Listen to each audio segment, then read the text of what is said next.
And we're up. And I will. Here we go. It's live. All right. I'll pull this up for record. Boom, boom. All right, welcome to the show, everybody. It's Monday, April 12th, 2021.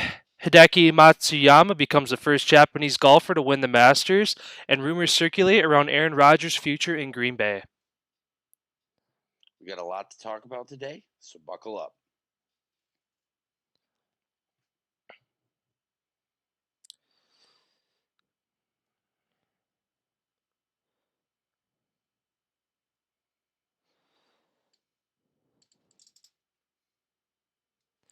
All right. You want to start with Matsuyama? Yeah. Let me just pull up my notes thing here. Get it down to the bottom of the screen.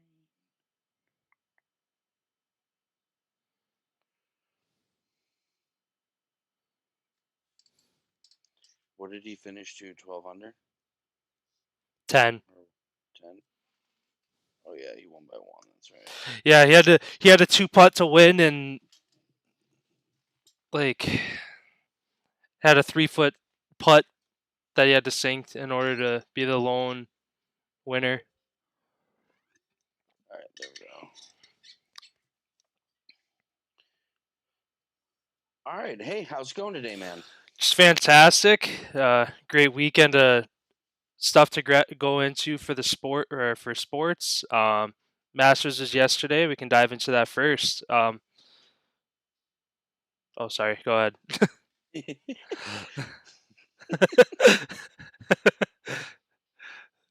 All right. So Hideki Matsuyama, like you had stated, he was the first Japanese player, golfer to win the Masters. Very awesome to see the country of Japan. I know the commentators, as you were watching it, kept saying how important this is and kind of how big of a golf market. There's like 9.3 million golfers or something in Japan. So there was people up 13-hour time zone difference watching him get it done. I mean, that just goes to show their love for the golf, and glad he was able to deliver there. He finished dash 10, which is great. Finished one ahead of what was his name? Zane. He was a young kid. Oh, Xander. Xatarads. That's Yeah, fucking something right. like that. It was something like that. But yeah, those two, either one of those two, if they would have won, they would have been accomplished the winning the Masters underneath the age of 25, which is very impressive. Those two finishing the 1-2. Hideki also joins the list alongside Tiger Woods, Phil Mickelson, Jack Nicklaus to win the tournament as a low amateur and then win it as a professional. That's very impressive. He did it like it was like 10 years in one day to the exact date of when he won that tournament as the low amateur back in 2011. So shout out to Hideki. Great, what a round, like what a weekend to pull it together. You really took took control of the game after that rain delay there on Saturday afternoon. Yeah, and if I'm correct, you had mentioned that during that rain delay, he went up to his car and he was playing games. Yeah, he said he was going through his text messages, talking to people, and playing some video games to kill some time. Awesome. I just had to pull up to remember. It's Zalatoris was the guy who came in second, but the guy who I wanted to reference, Xander Schauffele, Shoffley. Souffle. um, he was golfing in tandem with Matsuyama all day. He had a chance. He had like 4 birdies in a row towards the. I think it was like holes 12 through 15 or whatever it was, and he was making some headway, and he was down by I think 2 strokes at one point. And then hole 16, the one that everybody always looks forward to, he ends up triple bogeying it. He gets a six. He got a six for the 3 hole, and then it was Matsuyama kind of running away with it after that. But that was his point right there, that he was within 2 strokes. That if he was able to either match him or get one up on him. That was kind of his run to keep it going to maybe go get his green jacket, but um, that's probably going to haunt him. Whatever happened on that tee shot that it ended up in the pond, but um, yeah, it was kind of cool to see that run there at the end. Obviously, as a sports fan, it's cool to see kind of come down wire to the wire like that. But yeah, Yeah, hole I want to say it was hole 3. Shoffley got a double or triple bogey early in the round, which put him back immediately, and then it was kind of he had to catch back up, and it was up to Hideki whether or not he was basically from hole 3 he was in control basically of the rest of the round. He was gonna win it. Um, only time that he there was a potential chance for him to throw it away was when he shanked the tee shot. I want to say it was 13 or 14, and it went way left into the woods and ended up hitting a tree, and it came from way deep in the trees and came back out, almost back out into the fairway. So that saved him there. Otherwise, that would have put him in a hole, and I think it would have been going off to a playoff. But yeah. yeah, I mean, Otherwise, shout out to 15. Hideki, dude. I think it was 15 too. He came up short on like two lies the two holes before that, and then it was I think it was either 15 or 17, one of the two. He put it in the pond on the other side of the green. You remember what hole that was? Because he Oh, ended up yep, bogeying it, and it was like yep. the best bogey I've ever seen in my life because he really saved that hole doing that. I think that was 17, the par 5. But yeah, the like just kind of the hiccups that he had. Again, like you said, the one instead of having to drop a ball, luckily he hit a tree and drop back down. Um, it kind of seemed like everybody in that hole was favoring trying to hit it on that hill on the backside of the green and get it to roll down onto the green just because of the pin placement. You had about 3 feet of grass and then pond before that, so you couldn't come up short and try to get it to bounce on unless you're playing 2K golf on your Xbox where you can make your line come down straight down like that. These golfers, as good as they are, they can't do that. So everybody was trying to get it up on that hill and get it to roll down, and he shanked it into the woods, and luckily the tree threw it back out for him. Yeah, it was like I said, great to see. What a tournament, special day in America for a lot of people. Everybody likes when it's Masters weekend. Everybody like kind of heads out to the links, gets around in. Is all about golf for a big weekend here. So shout out to Hideki for getting it done. Yeah, for sure. It's always good to see these young guys kind of making a presence. As you had mentioned, he um, was the first to ever win it at the amateur level, and then a major joining the list with would you say Nicholson, Tiger, and Jack Nicklaus, the greatest. Jack Nicklaus. Um, so yeah, obviously great to see there. Kind of the top seems like it was a lot of young guys. Um, Justin Rose, he was kind of the favorite at the beginning of the day. He was really in the driver's seat, and then had bogey after bogey after bogey and a couple pars. He couldn't get ahead on any of his holes. So otherwise, John Ram had a great day as well. I think he finished Six under. 6 under. Um, and he was basically finished with his round when everybody was still on the front nine. So he started early in the day, which goes to show kind of how much headway he made.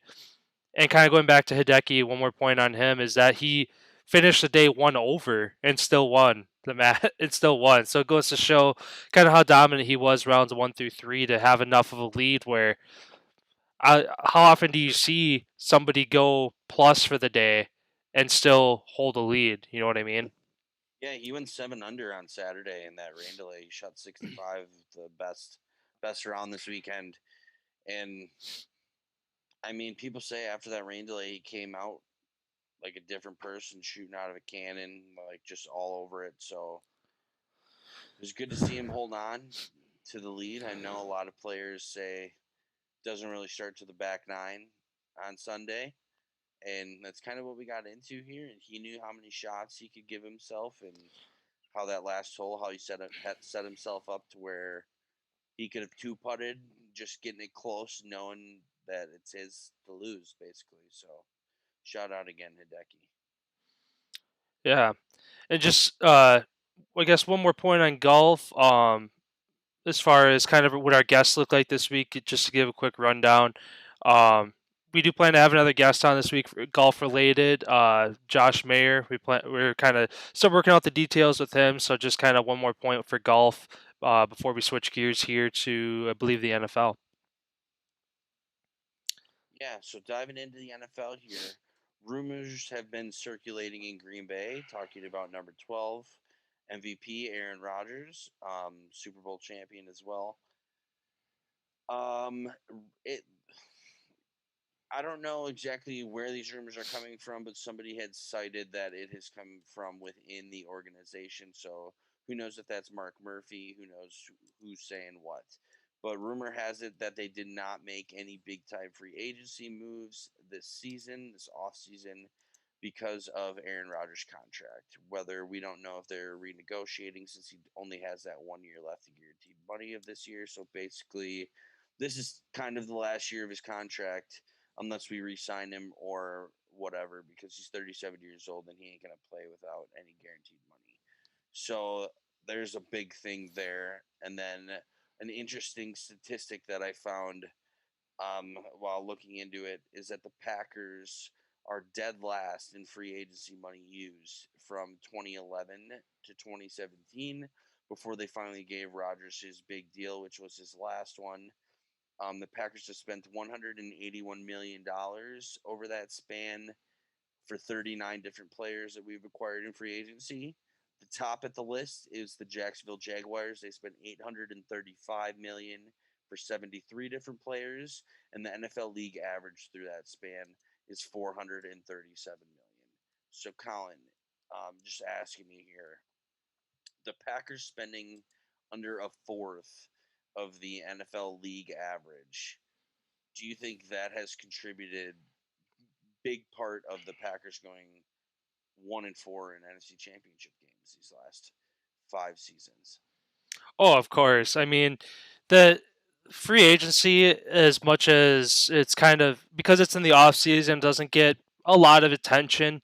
Um, you kind of hear about a handful of big trades or free agency moves. Like everybody out, or like last year was kind of the Tom Brady move. Where's Tom Brady going to end up? This offseason is kind of revolved around Deshaun Watson and Russell Wilson. So there's kind of one or two big players that kind of stick out that everybody's looking to see where they land. And for as long as I've been alive to remember, the Packers have never been in that conversation.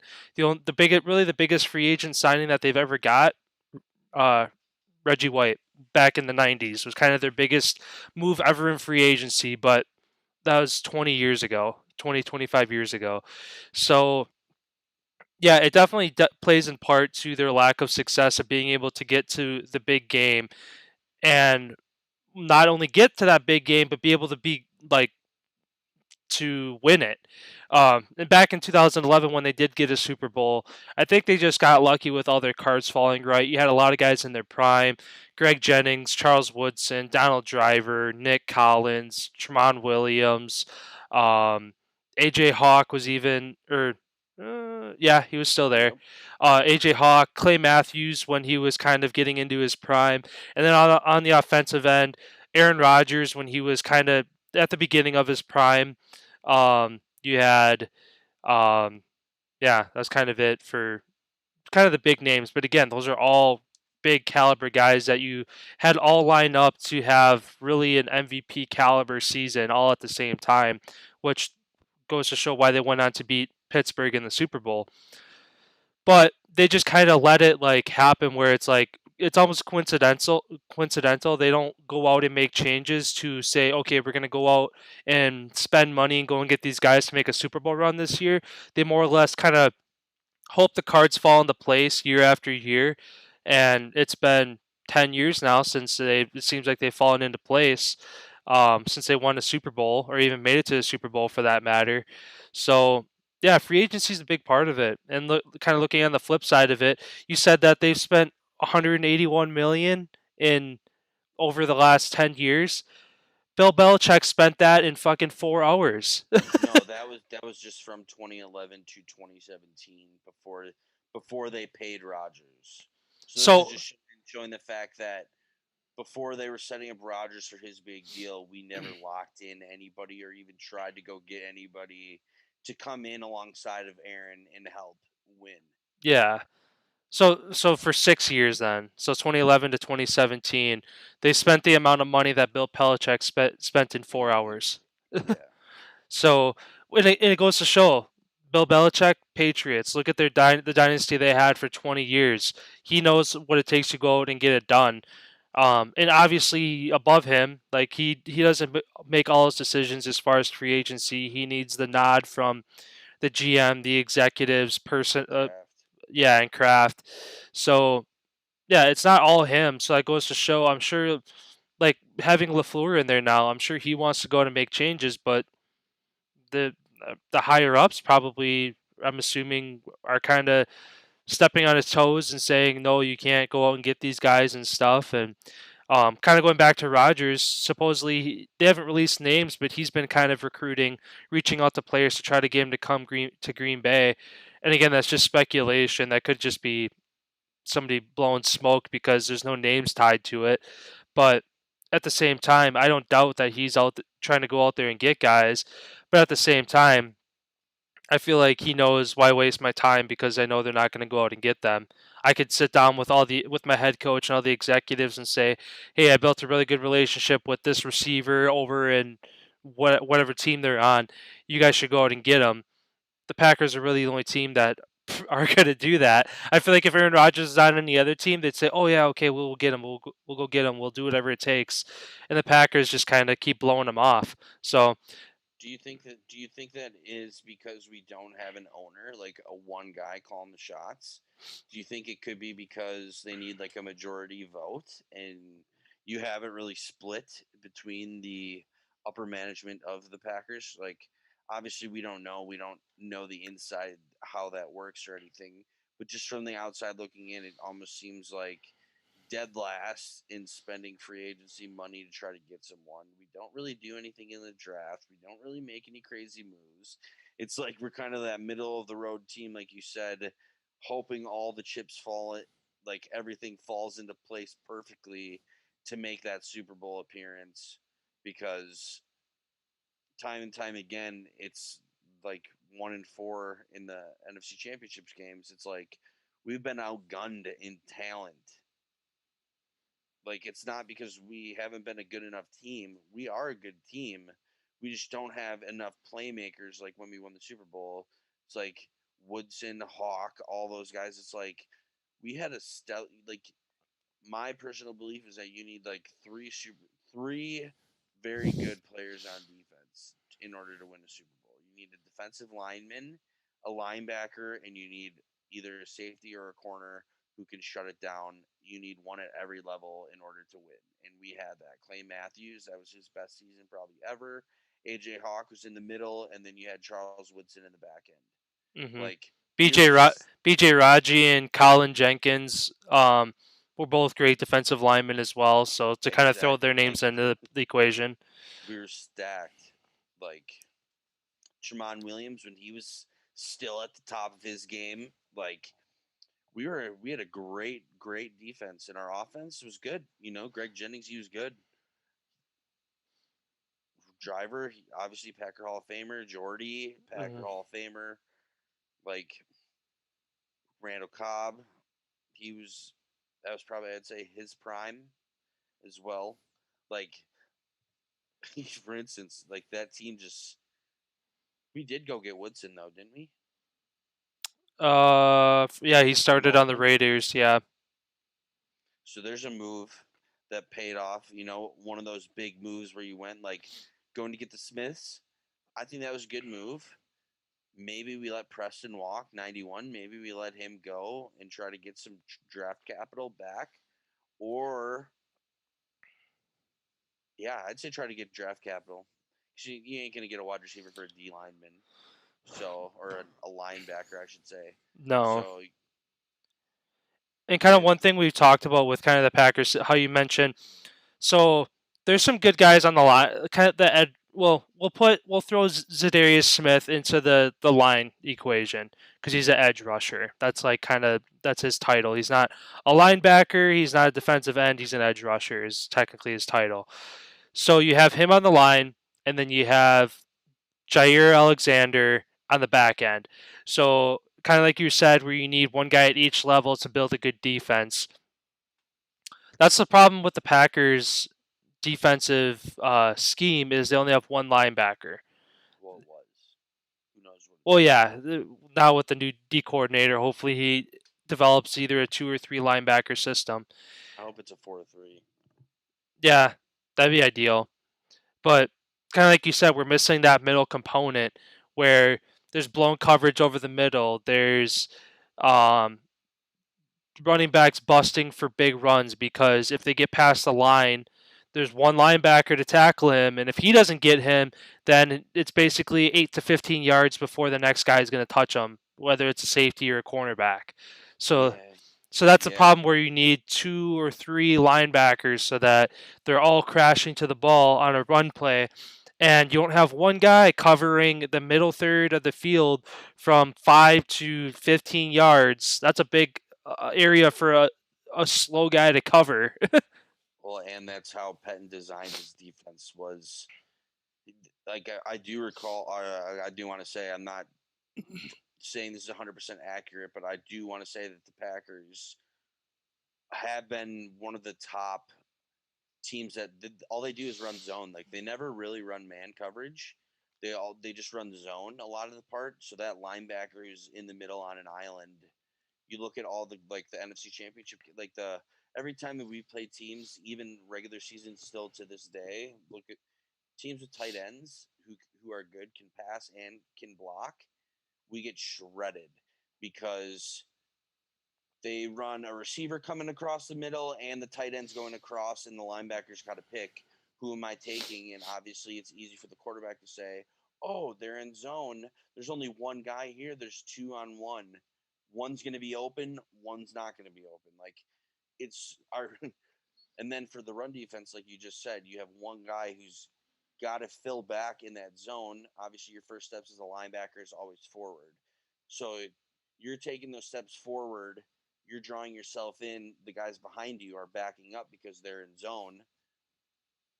That's fucking 15 yards before you're even making 8, 10, 12 yards before you're even making contact. And that's why we get shredded on the run game.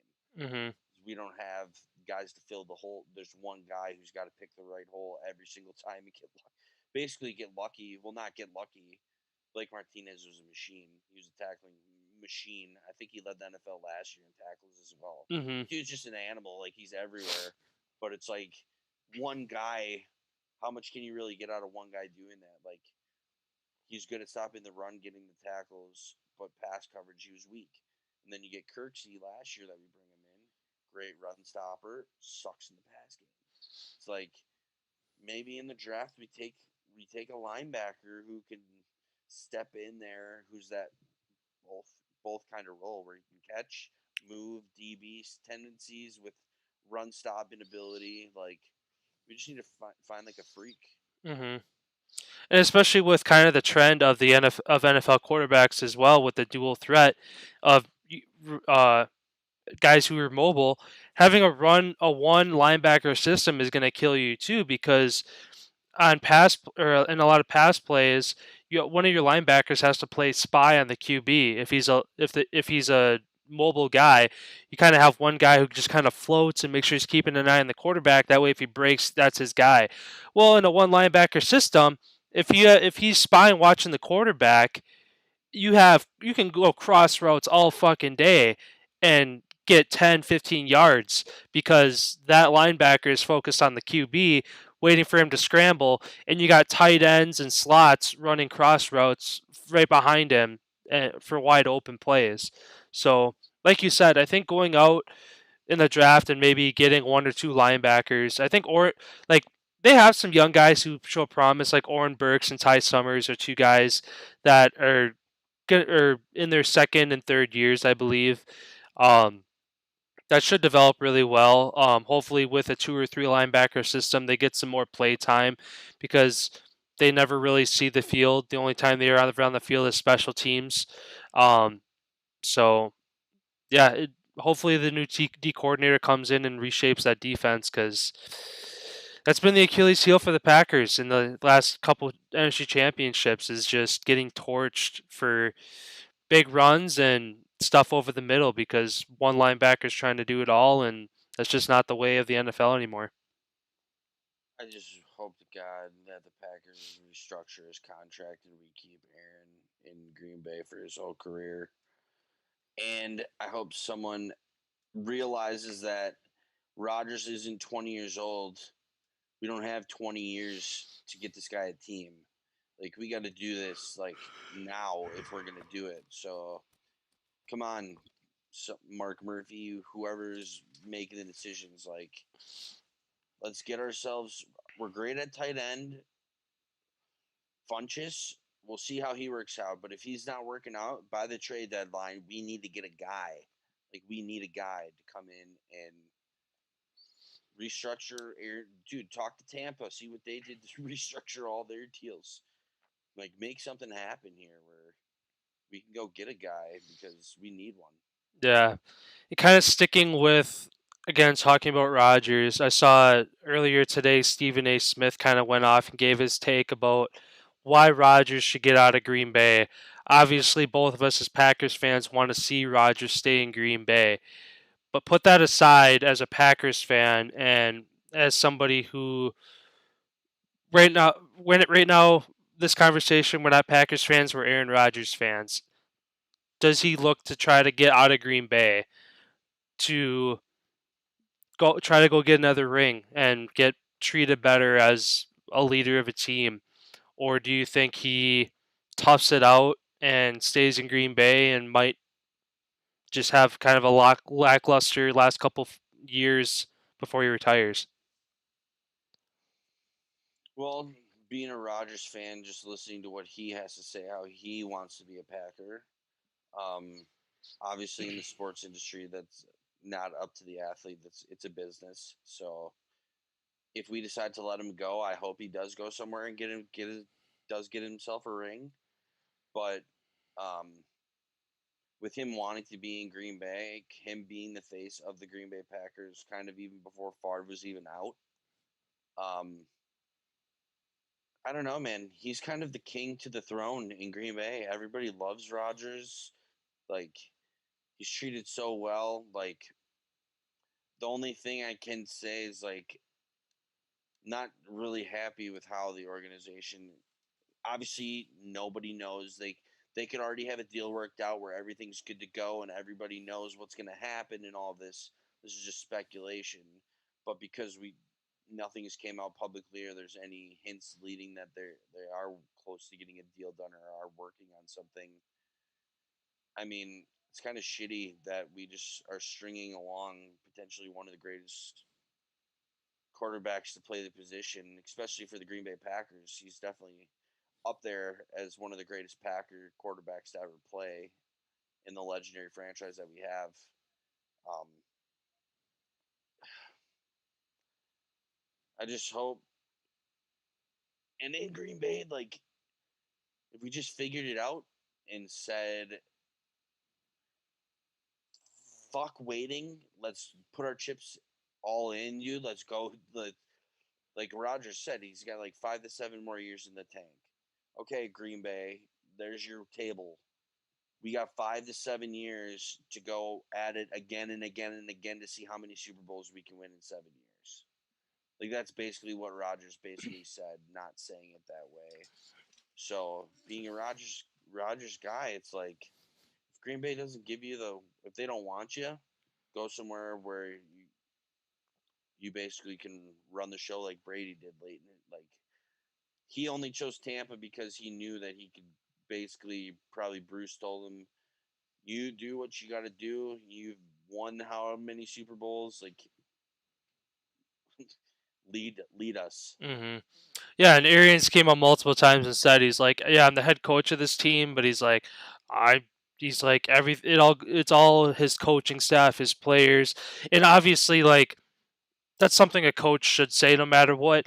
But I feel like it's more prevalent in Tampa Bay this past year for Bruce Arians to go from kind of a he's been on some good squads. Like he kind of got the Cardinals back on track before Kingsbury showed up and kind of took his spot and kept them moving in the right path. But he's kind of his track record doesn't show he comes in and turns a franchise around. So obviously he understands that Tom Brady coming in, Gronk coming in, Antonio Brown coming in, all these guys that they went out and got played a huge part to their Super Bowl run. And other teams, uh, winking at the Packers, like you said, take notes in Tampa on how to keep your guys, how to go out and build a team. They built a team in a year. It can be done. It can, as much like looking at like the Jags and the Browns and the Dolphins, how it's been kind of a 3, 5+ year process for them to kind of rebuild to get to where they're at now. Tampa went out and they were a 4-12 team 2 years ago, and then won a Super Bowl. So you can turn a team in 1 year, based off of a couple guys that come in. Given Tom Brady, yeah, the greatest of all time, so it's a little easier. But with a good supporting cast, any team can do it. Oh, absolutely. And if you win a Super Bowl, 9 out of 10 times you're gonna, unless you're a young player who's just getting into the league, who can go get a massive deal somewhere and make life like generational wealth. Um, you're gonna come back and you're gonna play on that winning team for way less than you'd get going somewhere else because of that winning culture, that camaraderie. Especially like Tampa, they're my favorite to go win a Super Bowl again this year. Like them bringing everybody back, and On then both them sides of the starting, ball, all and them just 22. starting to. It seemed like they just started to get hot at the end of the like. It seems like the Super Bowl wasn't even their peak. And I know Bruce Arians, he was on a podcast, and I heard him say that if they could have played like 7 or 8 more games, he's like maybe they would have reached their peak then. Like he said, they were just about to start cooking. Like it's exciting to see Brady. Like I love watching what he does. Like as much as you hate him because he's beating your team, you gotta respect the guy for what he's done for the game of football and just the athlete he is himself and the person. Just what an amazing generational type of talent, Hmm. especially being picked 199. Like everybody thought he was washed, couldn't even play, and look what he did. Yeah, Like it's it's so incredible. crazy to think this time last year during free agency, he wasn't really a sought at. The Bucks were the only team who pursued him heavy. There's a couple other teams that were kind of just like, we'll see how it goes. We'll see like what he's worth. Tampa Bay was the only team that was like, we want this guy. We see like, so it's all those couple other teams or any other team that was in the market for a quarterback last year. What the fuck were you thinking? Like, unless you had Aaron Rodgers, Russell Wilson, um, Josh Allen, Josh Allen, Drew Mahomes. Brees, Mahomes. Any of those five guys not leading your team, you should have went after Tom Brady. Like, yeah, everybody's just kind of licking their wounds after last year of why didn't we go and get Tom Brady? Because again, he's a cheap guy too. He's like, I don't want a lot of money. He 10, 15 million a year. Just win. That's half of what all these other quarterbacks are getting. He just wants to go get another ring. So Yeah, and speaking of teams going to getting guys, the Browns, after they finally made an appearance in the playoffs last year and got a first playoff win, looks they are really close on a deal right now with Jadavian Clowney, so they're bringing him to the D line there. That's a great fit. It's good to see teams, especially like the Browns. They know like the type of window that they have right now with the team that they got. That team ain't going to be there for forever, so they're capitalizing on this opportunity that they have right now. Hopefully, taking another step forward with adding him off of what they did last year. So yeah, and it's good to see teams being aware. It's good general managing. It's good seeing teams being aware of, hey, we need this. What do we got to do to make this happen? Because why wait? Like sports is not a waiting business. You don't wait 5 years to go have a chance to win a championship. If you have the ability to go do it, you're going to go do it now because you don't know how close you're ever going to get to that spot again. Hmm. So Yeah, and then one more note on the NFL before we switch gears here. Former Kansas City Chiefs assistant Britt Reed, who's also the son of head coach Andy Reid, was charged with a DWI after his crash back in February, the week before the Super Bowl. Um, there's, I believe, a 5-year-old injured and a couple other people. He admitted to having 2 or 3 drinks, and he was had a Adderall prescription as well. So I mean, good for him to at least be open about it, but still doesn't change the fact that you're driving while intoxicated. So, um, yeah, he's getting charged. It's going to be a felony, so up to 7 years potentially for him in prison. Given his, again, with the amount of money he has and kind of the face he has, it might be less than that, but kind of like we say with everything, with everybody that ever happens, Deshaun Watson, all these guys getting into trouble. Let justice be served. Have him serve his time for whatever he did, and hopefully he learns from it. yeah, and then a couple more things here. Speaking of Deshaun Watson, some more Deshaun Watson news. The lawyer representing the females in this case is also the attorney that represented some of the females that were abused by former USA Gymnastics doctor Larry Nasser. That case that was huge, had like 300 to 500 and something females that ended up coming forward. Um, the lawyer released a statement for all the people who had speculation that these women are making these stories up. They just want money, yada yada yada. The lawyer has came out publicly and stated that he has at least turned away 5 cases from women who have came forward wanting to like become a part of the suit. He turned them away, saying that there was not sufficient evidence for them to join the case. So clearly, whatever the attorney has, he knows that it's a smoking gun because otherwise he would like people who don't have a great case obviously try to build the numbers to make it look strong, but because he's turning away people, he already I'm pretty sure is he's got enough evidence to make this a slam dunk or at least have some sort of penalty happen in this case because and everybody knows here being a citizen of the United States of America, when you're involved with somebody who has a lot of money, their penalties more times than not are way less than the average citizen in the United States. So you could see like some house arrest, some therapy, yada yada yada, that type of thing.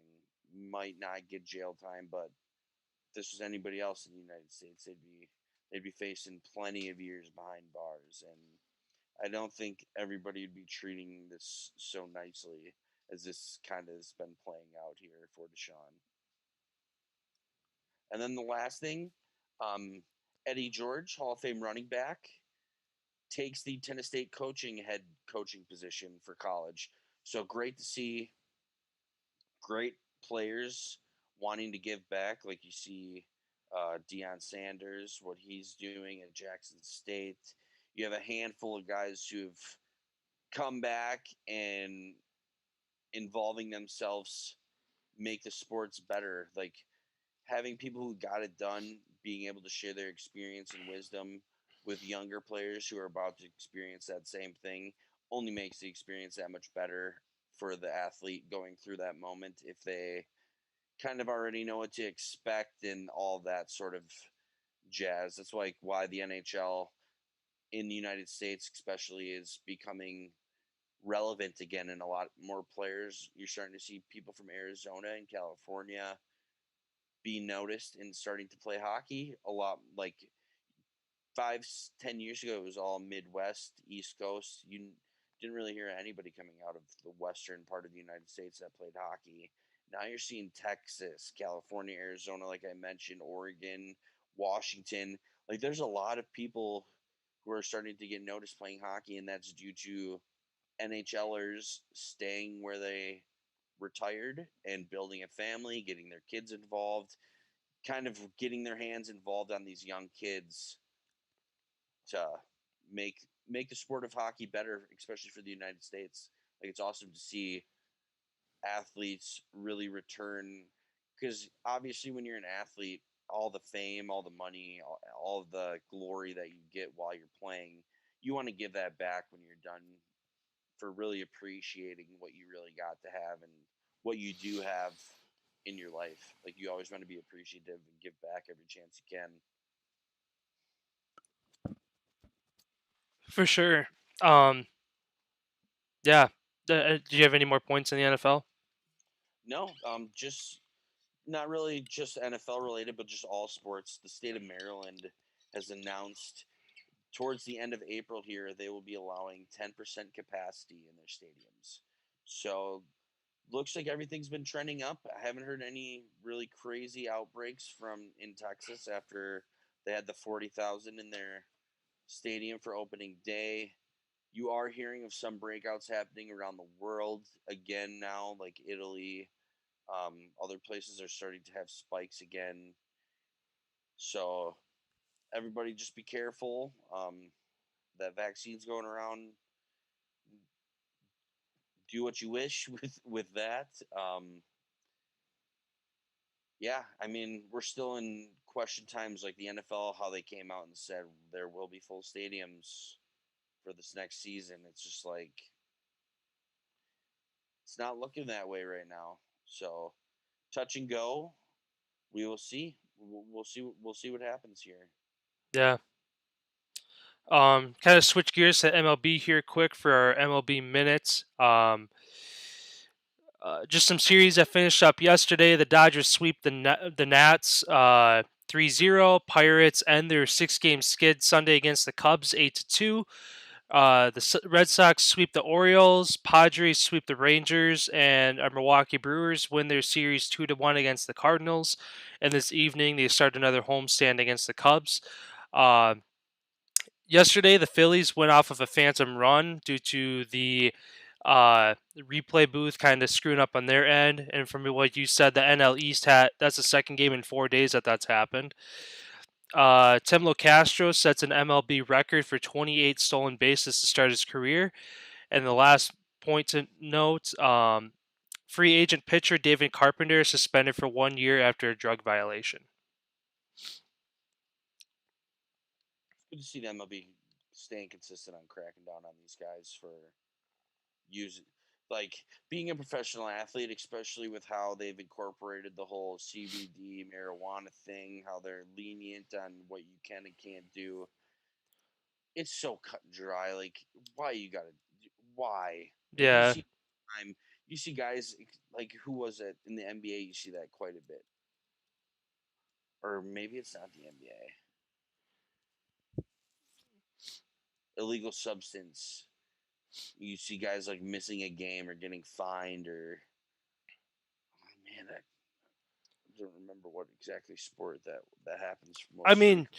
Josh Gordon's kind of case where he had year after year after year of missing games because he couldn't pass drug tests.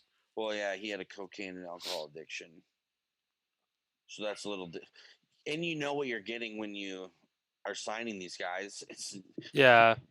I mean, I mean, more than half the time, something along the line where you should be able to tell that something, if this guy doesn't get help or doesn't have somebody, a strong support system, this guy's going to go off the rails at some point. Like teams have a clear indication of whether or not that's going to happen on their watch, and it's just sad to see so many athletes just get like left to the side and struggling because these sports businesses don't offer the support. Like, yeah, they come out and say that they do. Obviously, we've never been at that level, so we don't really know. But like, you'd think that if they're making these owners millions and billions of dollars, that they'd at least have some respect and decency for human lives and fucking want to be involved in helping make sure that everybody's got their head on straight. They're not dealing with any mental issues. Their money, like they got their financing all taken care of. Like you'd expect that they'd want to see the best out of them for their entire life. But nope. How much money can I suck out of this guy? How many jerseys can he sell? All that. It's like a form of slavery, dude. Yeah. It's, It's unreal. it's still bazonkers with like all the stuff that's coming out about like mental health and especially like the suicide, depression numbers going up. Like honestly so like surprised that you haven't seen a huge push for like mental health in sports Mhm. of like because everybody thinks being sports, oh, you're the tough guy, you can handle anything, you just brush it aside. You No, that's not how it works, unfortunately. Like, yeah, some people can use certain circumstances for anger and energy like quickly, but if it's something that actually happens to you, like that's something you got to deal with. That's like a form of trauma that's going to haunt you your whole entire life unless you really face the music and address the situation and move on with it in a healthy way instead of sweeping it underneath the rug and then all of a sudden you got all this booze and drugs and money all around you all the time and you're not taking care of yourself and the demons start coming out of the closet and nothing really good happens at that point. Like mental health, man, so important. Yeah. And I feel like that's definitely something that people, when they see athletes, they look at them as like they're more athletic. They have like more of like that like part of their life is heightened, so they think that like they're good on camera. Their like mental health is equal to that. No, they're the same as these professional athletes are the same as either any of us as far as a mental capacity. Human beings. Yes, they're gifted physically, but physicality and mentality are two completely different things. To where yes, you can be an amazing athlete, but guess what? We're all the same. We're all wired the same mentally. Like as far as, like you said, like depression, suicide issues, just mental health issues in general. Um, these professional athletes need the attention just as much as any of us do. So yeah, that's just a point I wanted to add on that. um, Kind of switching over here, a couple points on the NBA. Scottie Pippen Jr., son of Bulls star Scottie Pippen, declares for the NBA draft without an agent, mind you. Do you think that's a good move for him to kind of move forward without an agent? Not just him individually, but just in general, moving forward without an agent. Well, you got your dad's last name, who's a pretty good ball player. I think he's going to be just fine moving forward without an agent. I feel like agents really aren't necessary up until the point, unless you want to get in with like a huge sports like agency, like with like Nike. You got to know have an agent that knows like an in with yada yada yada, the business world of connections. So I feel like you don't really need an agent unless you want somebody to do all your talking for you, I guess. Like Yeah, somebody who's managing your money, talking to all the teams, so you're not the one that's got to deal with all the phone calls, the texts, and yada yada yada. So I feel like until you make it, like until you actually sign a contract, I feel like you don't really need an agent. Like you don't need somebody out there screaming, pick me." Like your play and you who you are as a person does all the talking for you. Like somebody can hype somebody up. Like how many number one picks in the NFL as a quarterback have been absolute dog shit busts? Like you want to know one? DeBrickashaw Ferguson. Where is he at now? He was one of the most talked about people coming out of college, like ever. Like one of the greatest supposed to be defensive linemen. Nope. Like, Jamarcus Russell. yeah, well, dude still got a cannon. I'm sure he can still throw it 90 yards. I'm surprised he's out of the league though. Like you'd think that he could be a backup at least somewhere. Yeah, I wonder how old he is now because he was kind of in his prime like 10, 15 years ago. So he's got to be in his upper 30s, lower 40s. But Johnny Manziel, hmm mental health issues right there. That's something like man, so many athletes unfortunately piss it away. But then you're talking about the NBA. Are we talking about the NBA? yeah, Um, DeMar DeRozan the other night hits a game-winning jumper, which the Spurs over the Mavs. That was a great shot. I don't know if anybody got the chance to see that. It was very good. I mean, for us not being huge basketball enthusiasts for never playing the game, we can appreciate a great shot and the skill that it takes to pull off something like that. So, shout out to DeMar DeRozan for that shot. Do you have anything else on it? I got one more point. Um, so Kyrie Irving is set to miss another game tonight due to personal reasons. Um, just kind of diving into that, I guess this has happened multiple on multiple occasions for him this season. I guess kind of a question that at least lingers in my head is: do you think he's using his platform too much to his advantage to just take personal days whenever he wants? Any other job, like put sports aside, any other job, you wouldn't be able to see somebody take personal day after personal day after personal day to like just walk away from their job for a couple days without and to put the just personal quotation on it, which means nobody can really ask questions on it. Um, I mean, obviously, people who have who have been with a company for decades and have PTO and all that built up, they can do that kind of stuff more. But just in general, for somebody if I for a job now, it was like, oh, I'm gonna take a personal day today, and then 2 weeks later, I'm gonna take another personal day today.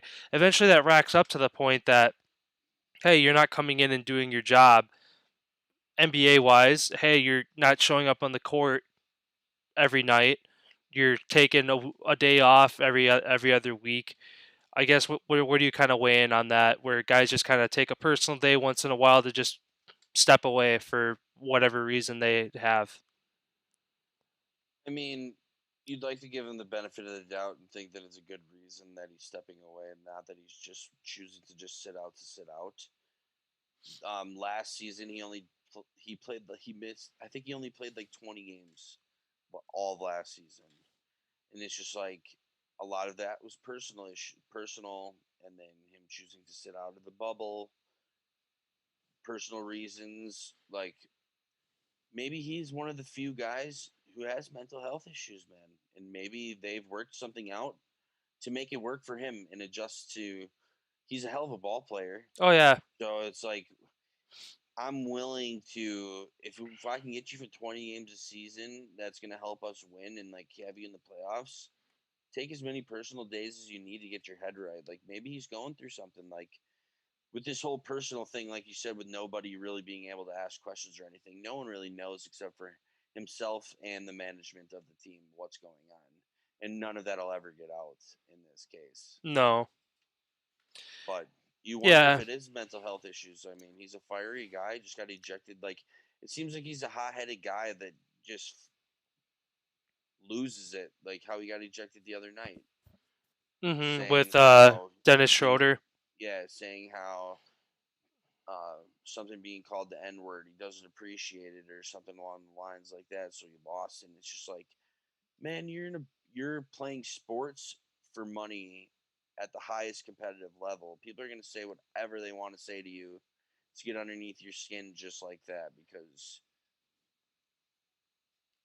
maybe maybe you just don't have something right and you just need to take some time to step away and figure it out and get your head straight. Like Yeah. and that's more important than to me than going out on the floor and dropping 50. hmm No, I agree. If it's definitely a mental, if it's a mental health capacity, good for him to step away from the game and focus on those issues. But I guess we'll never know unless he comes out and talks about it. And obviously, if he does or he doesn't, that's his own decision to make.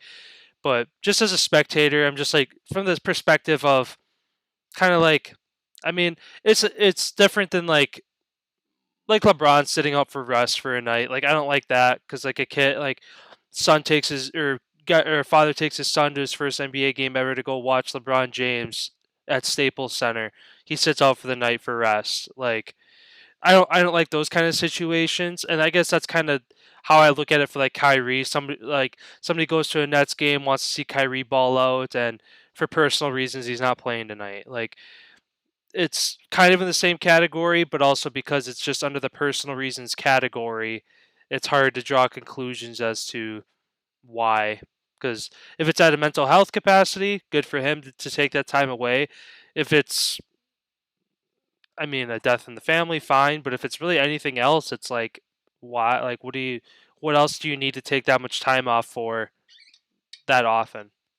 Yeah, I get that. Being the sports fan and the person who's buying the tickets and all that, it's unfortunate when you want to see a player and they end up not playing or whatever the case may be. But at the same time, you also have to understand what it takes to go into being a professional athlete. That light that mode, you're always like basically on. Like you don't have any free time. You don't have any like none of that. And obviously, if they could play, I feel like they'd be playing. Um, like look at LeBron and all of his rest. Look at what he did it for. He did it to fucking win the goddamn finals last year.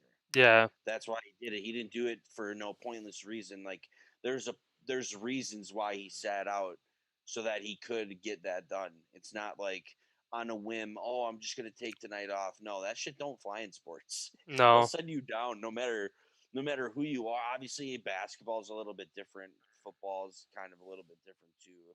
Where you have some players who can get away with things. But that's all on the coach and the owner. How stern, what type of mentality do you want to have for your organization? Do you want to have like I've everybody's been on teams who's played sports no matter what level where certain kids get away with shit that other people just don't get away with. And that's how it is all the way up through the professional level. It doesn't change. It's all the same thing. So that's all on the coach. That's all on the coach and the organization for. So if you're going to be pissed at the athlete, don't be pissed at the athlete. Be pissed at the organization for allowing that to happen. mm-hmm, for sure, Because everybody's going to take a day off if they can get one. Being a professional athlete, absolutely. Who wouldn't want to rest up and take a night off from getting your body beat? Like, obviously, you want to go out there and win, but at the same time, if it's a game where you're playing the worst team in the league and it's like, we're going to win anyway, why wouldn't you give yourself time to rest? exactly. But yeah, um, that's kind of all I had for today. All right. Well, sticking with talking about the Brooklyn Nets here, the Minnesota Wolves and the Brooklyn Nets, as well as the Minnesota Wild and St. Louis Blues games have been postponed so far for tonight's games. Over this weekend's shooting of Dante Wright, the 20-year-old unarmed black man who was shot out in Minneapolis over the weekend. It was stories report that it was about 10 miles away from the Derek Chauvin trial that is going on right now. Turned out body camera footage that was released early is coming. The audio portion was that has been made public is the officer saying taser and accidentally pulling out her gun and shooting Dante Wright. Um, it's unfortunate to see this happen. I mean, you'd like to say, "Oh, it was an accident," but when an accident is costing somebody their life, that can't happen. Like that, no matter under what circumstances, that can't happen. Especially here in this country, like we take pride on the freedom that we have and stuff, and it seems more and more day by day, it's like less freedoms that we do have as American citizens. It's like they're all being taken away from us. And then you see stuff happen constantly, whether it's stories of police planting drugs on people to arrest them or people who didn't even do anything falsely being arrested and charged and convicted of crimes that they didn't even commit. It's like, how can that happen in the country that we like to say is home of the free? And it's just like, no, like it's a business. Private prison system's a business, man. It's everything in this country is a business, and when there's money to be made, these people are ruthless, and it's all about the bottom line.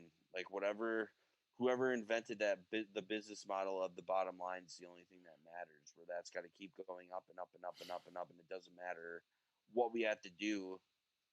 It's like so many companies in the United States going overseas and using cheap labor, basically slave labor, to make products here It's like, are you kidding me? You can't pay people a goddamn decent wage. People who live here in your own country who are going to spend money in your communities. So all that money is just making everything better. Why wouldn't, like, because they got to get rich, dude. They got to save money. Yeah. It's like, it's so unfortunate to see incidents like this happen. And what happened last year with the whole Jacob Blake, um, what was the man's name in Minneapolis that died? Um,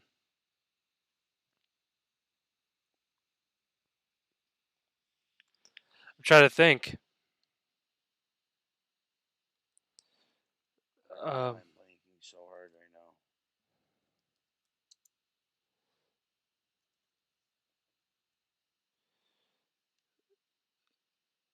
um, yeah. Why am I blanking? Me George too. Floyd. George Floyd. George Floyd. God, So dude. yeah, yeah, the George Floyd and the Jacob Blake shootings, how sports leagues really sent a message saying we're not playing. I wonder if that's going to happen tonight. We've already seen two games do it. I mean, I wouldn't be surprised if other athletes all across the board got along with this whole thing going here. And it's time. It's time that we the people stick it to the man. You know, Mhm. it's time. It's time that everybody stands up for what is right. Because a lot of people, and that's another thing too with this whole thing. Like obviously, the George Floyd thing was like one of the biggest issues to happen within the last 10 years, probably. And the main reason of that is because it was caught on camera and people saw it with their own eyes.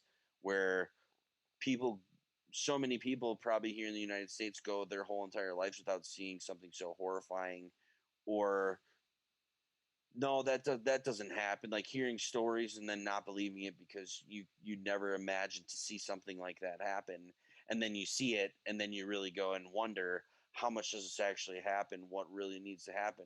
And it's just like we got to stand up, and we deserve, like, the police do a wonderful job. I'd say probably 90% of them are so helpful to the communities that they serve, and it'd just be great to see more interaction instead of just driving. Like I remember growing up as a kid, you'd see cops rolling by, like hand out the window, waving, stopping, saying, "Hey, how's it going? What are you guys up to?" Stuff like that, and it's just like now it's almost you see like it's like they have like a militarized appearance to them, the big tough, I'm gonna stop you, like that type of thing, where it's like our taxpayer dollars like support that. It's like they should want to they should want to make the communities as best and as good as that they can be, you know? So like why wouldn't they want to treat everybody friendly, and like the more friendly you are with the community is going to be like, "Oh, that guy's a cool guy. Like he's a cool guy. I'm going to call this guy if something happens cuz I can trust him." You know, stuff like that. It's just like there's no trust. There still is no trust from last year's with what happened with all the protests, and nothing's really changed. No. And that's the I mean, thing there was a too. lot of smoke blown at first by the, oh, these laws, we're gonna do this. It's like they're just blowing smoke. Yeah. We got to stay on them. And that's why too, like, it's good to see like these games that are being postponed and like canceled or whatever, like around these like shootings that happen. And essentially what it is it's not, it's basically just these organizations agreeing to not let their sport become a distraction, because that's all it is at the end of the day. The NFL, the NBA, all these organizations are entertainment. They're distractions from whatever's fucked up with the world, which is kind of a dark way to say it, but it is.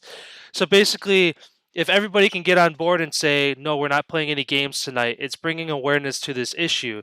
Because if you let these games go on, people in the back of the head are like, oh yeah, this shooting happened, this is fucked up. Oh, the Bucks are on. And then for 3 hours, they're distracted and forget about it. So that's what these organizations are trying to do. These teams are trying to do is bring awareness to these issues by saying, no, no sports today. So that everybody has to educate themselves and make themselves aware of what's going on. Do you think they'd ever cancel an NFL game?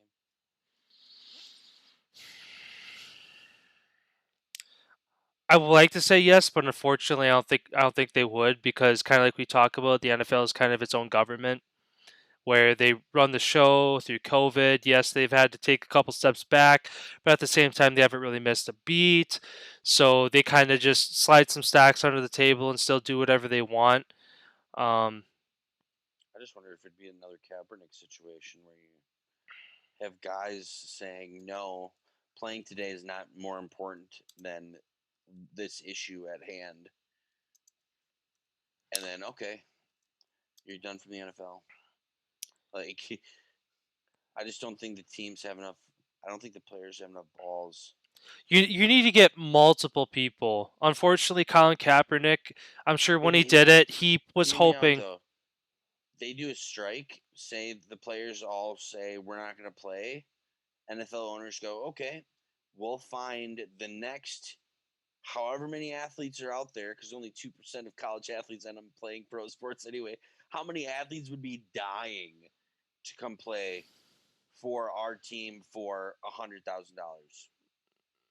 Like, you know what I mean? Like, they could easily replace all Yeah, the athletes worldwide. Obviously, their product's not going to be as good. It's not going to be up to that caliber of where they have it now, because the athletes aren't going to be as good slash in shape and all that stuff. but also, how does that But make the NFL look? Us as spectators of the sport, if all the players go on a strike and say we're not playing because we're trying to bring awareness to these social injustices, and they go out and say, "Fine, we'll go out and get other people." That makes the NFL look like a bunch of pieces of shit. You know what I mean? I mean, they've done that already multiple times. Yeah, but not at a mass scale. True, true. But like I said, if all of the NFL games stopped for one Sunday, how much money the NFL would lose, dude? That's probably Well, it's such a well because you think about it, the NFL plays the least amount of games compared to every other sport. So yeah, but that's their why, stadiums are the biggest and they charge the most for their merchandise. yeah, it's because they have the least amount of games. So that goes to show why And they don't they pay taxes. why they I wouldn't see them canceling a game or canceling a whole Sunday of games because that's 116. Well, it's like look at it for instance, like somebody who works a regular job, they get 26 paychecks a year if they get paid bi-weekly. The NFL, they get 16 checks a year. So you take Well, that one it's of up to those them. away. They can structure it to get paid like a Well, normal well, person. yeah, but I'm just saying in like respect in like comparison to that. So it's like most people don't want to lose one paycheck out of 26. The NFL doesn't want to lose one paycheck out of 16. You know what I mean? So that's why it makes sense why they would never probably cancel the game. As unfortunate as it is for them to bring awareness to these issues, they probably never do it. Yeah, they'd lose so much money, dude. They'd probably lose double, if not triple. Like, say stadiums are full, pumping, operational, packed houses. If they had one Sunday of every single NFL team not playing a game, I think they'd probably lose more money than they lost during this whole COVID thing, probably tenfold. Oh yeah, easily. Because Because there you would be think no ratings on television, nothing, zero. and you think there's 32 stadiums. That's 32 stadiums that don't have bars open, restaurants open, facilities open. Hotels, Yeah. So. yeah, it's that how much the NFL affects with its money is actually insane. Mhm. Like how they have their hand, how they are their own private government, basically that has their hands in almost everything Mhm. because they got the cash to do it. Exactly. How much costs? All right, here you go. We'll throw your logo up there. Yeah. Yeah, man.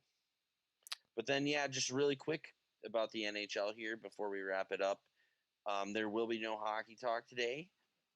The trade deadline is wrapping up here, so I'm gonna do my homework here, and I'm gonna give a great breakdown for you guys tomorrow about some of the big trades, teams that made some good moves, and then yeah, talk about the sprint for the finish. There's only about 11, 10, 10, 11, 12 games left for some of these teams, so it's getting down to the wire. Races are getting really tight. After today, I'll be able to tell you guys who made the moves to put themselves in a position to get that cup. Sounds good. All right. Well, we'll see you guys tomorrow. We'll be breaking down everything for you guys again, and keep an eye out for um, an interview or two coming out this week as well. All right. Have a good one.